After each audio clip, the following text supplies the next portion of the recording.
това видео ще разгледаме какво представлява социалният капитал на всяка една фирма.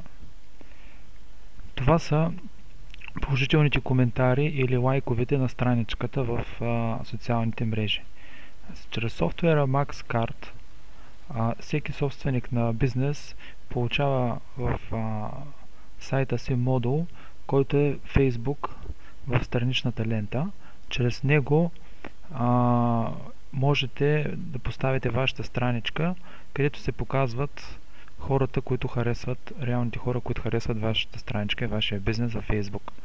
По този начин, колкото повече харесвания трупате и колкото повече хора коментират положително във вашата Facebook страница, вашия бизнес, толкова по-голям е социалният ви капитал.